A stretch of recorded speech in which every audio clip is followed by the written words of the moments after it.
वंदे मातरम दोस्तों, एक बार फिर से आपका स्वागत है महेश क्लासेस आपके अपने यूट्यूब चैनल पर। आज हम कक्षा 8 विज्ञान पाठ 3 संश्लेषित रेशे और plastic, synthetic fibre and plastic के बारे में अध्ययन करेंगे। सबसे पहले हम शुरू करते हैं। कपड़े प्राकृतिक अथवा कृत्रिम स्रोतों से प्राप्त रेशों से बनाए जाते हैं। ये रेशे दो प्रकार के होते हैं, प्राकृतिक रेशे एवं कृत्रिम रेशे। प्राकृतिक रेशे कपास, पटसन, ऊन एवं रेशम आदि पौधों अथवा जंतुओं से प्राप्त होते हैं, जबकि जिन रेशों को मनुष्य स्वयं बनाता है उसे संश्लेषित या कृत्रिम अथवा मानव निर्मित रेशे कहते हैं, जैसे नायलॉन, पॉलिस्टर, टेरिकॉट आदि। रासायनिक पदार्थों की अनेक छोटी छोटी इकाइयाँ मिलकर एक बड़ी एकल इकाई बनाते हैं जो बहुलक कहलाती है। इसे हम अंग्रेजी में पॉलीमर भी कहते हैं। कपास भी एक प्राकृतिक बहुलक है जो सेलुलोज से बना है। सेलुलोज बड़ी संख्या में ग्लूकोज इकाई द्वारा निर्मित होता है। सेलुलोज एक विशेष प्रकार का कार्बोहाइड्रेट्स है जो प्राकृतिक रूप से पेड़ पौधों में पाया जाता है। रेयोन एक प्रकार का कृत्रिम रेशम है जिसे काष्ठ लुगदी के रासायनिक उपचार से प्राप्त किया जाता है। रेयोन को कपास के साथ मिलाकर बिस्तर की चादरें बनाते हैं अथवा ऊन के साथ मिलाकर कालीन या गलीचा बनाते हैं। नायलॉन भी एक कृत्रिम रेशा है जो इतना मजबूत होता है कि इससे नायलॉन पैरासूट और चट्टानों पर चढ़ने हेतु रस्से बना सकते हैं। नायलॉन का निर्माण कोयला, जल और वायु से किया जाता है। पॉलिस्टर एक अन्य प्रकार का संश्लेषित रेशा है। इसका उपयोग वस्त्र निर्माण में किया जाता है। एक्रेलिक एक अन्य प्रकार का संश्लेषित रेशा है जो ऊन के जैसा दिखाई देता है, लेकिन यह कृत्रिम ऊन है। संश्लेषित रेशों के गुणधर्म: ये शीघ्र सूखते हैं, अधिक चलो होते हैं, कम महंगे होते हैं, आसानी से उपलब्ध और रखरखाव की भी इनमें सुविधाजनक होते हैं। संश्लेषित रेशों की तरह प्लास्टिक भी एक बहुलक है जिसे कोई भी आकार दिया जा सकता है। इसका पुनर्चक्रण भी हो सकता है। ऐसा प्लास्टिक जो गर्म करने पर आसानी से विकृत हो जाता है और सरलतापूर्वक मुड़ जाता है थर्मोप्लास्टिक कहते हैं, जैसे पॉलीथीन और पीवीसी, पॉलीविनाइल क्लोराइड आदि।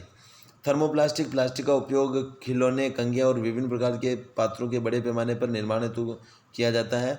जिन प्लास्टिक को ऊष्मा देकर नर्म नहीं किया जा सकता है उसे थर्मोसेटिंग प्लास्टिक कहते हैं, उदाहरण बेकेलाइट और मेलामाइन आदि। ये इंपॉर्टेंट है दोस्तों, ध्यान रखना थर्मोप्लास्टिक और थर्मोसेटिंग प्लास्टिक में। बेकेलाइट ऊष्मा एवं विद्युत का कुचालक है, इसलिए इसका उपयोग कुकर के हत्थों और बिजली के स्विच आदि बनाने में किया जाता है। मेलामाइन एक बहुउपयोगी पदार्थ है जो आग का प्रतिरोधक है तथा अन्य प्लास्टिक की अपेक्षा इसमें ऊष्मा को सहने की अधिक क्षमता होती है। इसका उपयोग फर्श की टाइल्स, रसोई के बर्तन और आग रोधी कपड़े बनाने में किया जाता है। आग बुझाने वाले कर्मचारियों के परिधानों पर यानी कपड़ों पर मेलामाइन की परत चढ़ी होती है जो उसे अग्निरोधक बनाती है। प्लास्टिक वायु और जल से अभिक्रिया नहीं करती हैं। प्लास्टिक ऊष्मा एवं विद्युत का कुचालक है, इसलिए बिजली के तार प्लास्टिक से ढके होते हैं। अब आगे बढ़ते हैं दोस्तों हम। टेफ्लॉन एक विशिष्ट प्रकार का प्लास्टिक है जिस पर तेल और जल चिपकता नहीं है, इसलिए इसका उपयोग भोजन पकाने के पात्रों पर न चिपकने वाली परत के रूप में किया जाता है। इसे नॉन स्टिक बर्तन जो कहा जाता है वो इसमें इस्तेमाल किए जाते हैं। माइक्रोवेव ओवन में भोजन पकाने के लिए विशिष्ट प्लास्टिक पात्र उपयोग में किए जाते हैं जिन पर ऊष्मा का कोई प्रभाव नहीं पड़ता। ऊष्मा भोजन को तो पका देती है परंतु प्लास्टिक पर इसका कोई प्रभाव नहीं पड़ता है। वे पदार्थ जो प्राकृतिक प्रक्रिया जैसे जीवाणु की क्रियाओं द्वारा अपघटित हो जाता है जैव निम्नीकरणीय कहलाते हैं। वे पदार्थ जो प्राकृतिक प्रक्रियाओं द्वारा सरलता से विघटित नहीं होते हैं उन्हें जैव अनिम्नीकरणीय पदार्थ कहते हैं। पर्यावरण में प्लास्टिक विघटित नहीं होता है, यह कई वर्षों तक बना रहता है जो पर्यावरण को प्रदूषित करता है। 4R जो पर्यावरण हितैषी है: रेड्यूस उपयोग कम करना, रीयूज पुनः उपयोग करना, रिसाइकल पुनः चक्रण करना, रिकवर यानी उन्हें पुनः प्राप्त करना। अब कुछ इंपॉर्टेंट क्वेश्चंस हैं। कपड़े कितने प्रकार? कपड़े जो होते हैं, मानव जो कपड़ों का यूज करता है दो प्रकार के, प्राकृतिक रेशे और कृत्रिम रेशों से मिलकर बना होता है। कुछ प्राकृतिक रेशे जैसे कपास पौधों से प्राप्त होता है, ऊन जंतुओं से, रेशम जंतुओं से। ऐसे रेशे जो मनुष्य स्वयं तैयार करता है संश्लेषित रेशे कहते हैं। अब अपन बात करते हैं दोस्तों रेयोन की। रेयोन रेशम के समान गुणों वाला रेशा है जिसे वैज्ञानिकों के द्वारा काष्ठ लुगदी के रासायनिक उपचार से प्राप्त किया गया रेशा है। चूँकि रेयोन रेशम के समान बुना जा सकता है और गुण भी समान होते हैं, इसलिए रेयोन को कृत्रिम रेशम भी कहते हैं। उस संश्लेषित रेशे का नाम बताइए जिसका तार इस्पात के तार से भी मजबूत होता है। नायलॉन। पेट क्या है? PET। एक बहुत सुपरिचित प्रकार का पॉलिस्टर है जिसका उपयोग बोतलें, बर्तन, फिल्म, तार और अन्य उपयोगी उत्पादों के निर्माण के लिए किया जाता है। संश्लेषित रेशों के एक हानिकारक गुण। संश्लेषित रेशों से बने वस्त्र में यदि आग लग जाए तो कपड़ा जो पहनने वाला व्यक्ति होता है उसके शरीर से चिपक जाता है। एक्रेलिक क्या है? ऐसे ऊन जो प्राकृतिक स्रोतों से न प्राप्त कर संश्लेषित किए जाते हैं उन्हें एक्रेलिक कहते हैं। इनसे ऊनी वस्त्र बनाए जाते हैं। संश्लेषित रेशों के गुण। ये शीघ्र सूखते हैं, अधिक चलाऊ, कम महंगे और आसानी से उपलब्ध होते हैं। ये रख रखाव में सुविधाजनक होते हैं। प्लास्टिक दो प्रकार का होता है, थर्मोप्लास्टिक और thermosetting plastic. Bakelite thermosetting plastic है जो ऊष्मा और विद्युत का कुचालक होता है, इसलिए इसका उपयोग बिजली के स्विच और बर्तनों के हत्थे बनाने में किया जाता है। आगे दोस्तों हम पढ़ते हैं। सबसे अधिक ऊष्मा सहने की क्षमता रखने वाला जो पदार्थ होता है, सबसे अधिक ऊष्मा सहन करने वाला जो पदार्थ होता है उसे मेलेमाइन कहा जाता है। खाद्य पदार्थों के संचयन हेतु प्लास्टिक पात्रों के उपयोग के 3 प्रमुख लाभ हैं। वो है, पहला है ये सबसे सुविधाजनक होते हैं, इनका भार हल्का होता है, कम कीमत के होते हैं, अच्छे सामर्थ्य वाले होते हैं, उपयोग में आसानी होती है। थर्मोप्लास्टिक और thermosetting plastic most important question है इस लेसन का, हम इसके बारे में अध्ययन करते हैं। थर्मोप्लास्टिक ये गर्म करने पर विकृत हो जाते हैं, जबकि थर्मोसेटिंग प्लास्टिक गर्म करने पर विकृत नहीं होते हैं। थर्मोप्लास्टिक सरलतापूर्वक मुड़ जाते हैं, इनका उपयोग खिलौने और बर्तनों के बनाने में किया जाता है, जबकि थर्मोसेटिंग प्लास्टिक सरलतापूर्वक नहीं मुड़ते हैं और इनसे बर्तनों के हत्थे जैसे गर्मी सहने वाले सामान बनाए जाते हैं। तपेली, डेगची के हत्थे थर्मोसेटिंग प्लास्टिक से क्यों बनाए जाते हैं? इनमें ऊष्मा सहने की क्षमता होती है और गर्म होने पर यह नर्म नहीं होते हैं। आग बुझाने वाले कर्मचारियों के परिधानों पर मेलेमाइन का प्रयोग किया जाता है।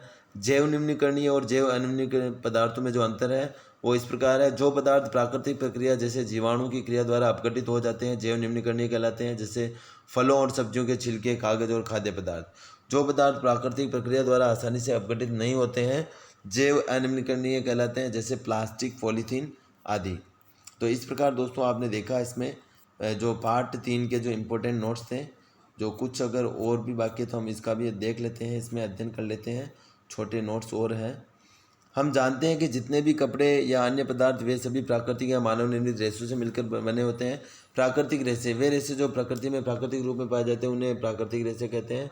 मानव निर्मित रेशे वे रेशे जो मानव ने अपने उपयोग के लिए स्वयं बनाए हैं उन्हें मानव निर्मित रेशे कहते हैं।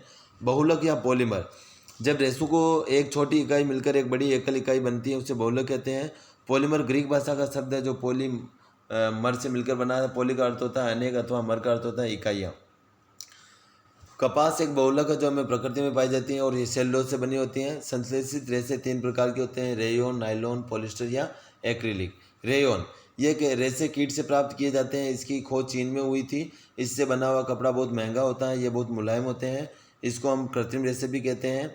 यह प्राकृतिक स्रोत घास लुगदी से प्राप्त किया जा सकता है। इसको आसानी से किसी भी रंग में रंगा जा सकता है। इसको कपास और ऊन के साथ मिलाकर आसानी से चादर और कालीन या गलीचे बनाए जा सकते हैं। आगे हम पढ़ते हैं दोस्तों नायलॉन। नायलॉन एक मानव निर्मित रेशा है। इसकी खोज 1931 में बिना किसी कच्चे माल, जंतुओं और पौधों के उपयोग से किया गया था।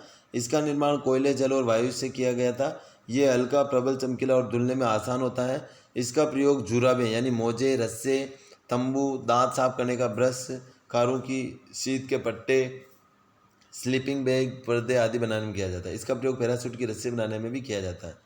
प्लास्टिक का प्रयोग हमारे दैनिक जीवन में प्रयोग होने वाली वस्तुओं को बनाने में किया जाता है। प्लास्टिक नहीं यह एक बहुलक है। इसकी व्यवस्था एक प्रकार की नहीं होती है, कुछ रैखिक तो कुछ तिर्यक होती हैं। इसको आसानी से किसी का आकार नहीं दिया जा सकता है। इसको आसानी से पुनर्चक्रण किया जा सकता है। प्लास्टिक को आसानी से मोड़ा जा सकता है। थर्मोप्लास्टिक जो प्लास्टिक गर्म होकर आसानी से विकृत हो जाता है और सरलतापूर्वक मुड़ जाता है उसे थर्मोप्लास्टिक कहते हैं। उदाहरण पीवीसी और पॉलीथीन।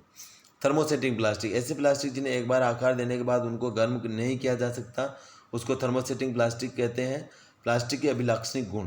प्लास्टिक अनअभिक्रियाशील होते हैं। प्लास्टिक हल्का, प्रबल और चिरस्थायी है। प्लास्टिक कुचालक होते हैं।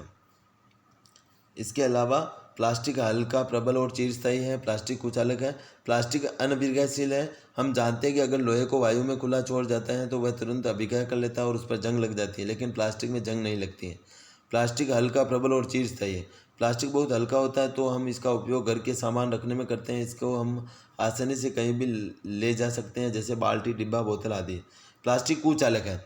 हम जानते हैं कि प्लास्टिक विद्युत एवं ऊष्मा का कुचालक होता है। इसमें कभी भी करंट या गर्म नहीं होता है ये, इसलिए बिजली के तारों और खाना बनाने वाले बर्तनों पर प्लास्टिक का प्रयोग किया जाता है। प्लास्टिक और पर्यावरण। हम जानते हैं कि प्लास्टिक और पॉलीथीन बैग में लपेटी नामक वस्तुएं पाई जाती है जो पर्यावरण को हानि पहुंचाती हैं। वे पदार्थ जो प्रकृति में जीवाणु की क्रिया द्वारा अपघटित हो जाते हैं उन्हें जैव निम्नीकरणीय कहते हैं। वे पदार्थ जो प्रकृति में जीवाणु की क्रिया द्वारा अपघटित नहीं होते हैं उन्हें जैव अनिम्नीकरण पदार्थ कहते हैं। और ये 4R वाला जो है आप इसको याद रखना दोस्तों, रेड्यूस, रीयूज, रिसाइकल और रिट्राइव या रिकवर। उपयोग कम करना, रेड्यूस, पुनः उपयोग करना, रीयूज, पुनः चक्रित करना, रिसाइकल, पुनः प्राप्त करना, रिट्राइव। दोस्तों एक यह प्रयास है वीडियो बनाने का जो शायद आपको पसंद आएगा।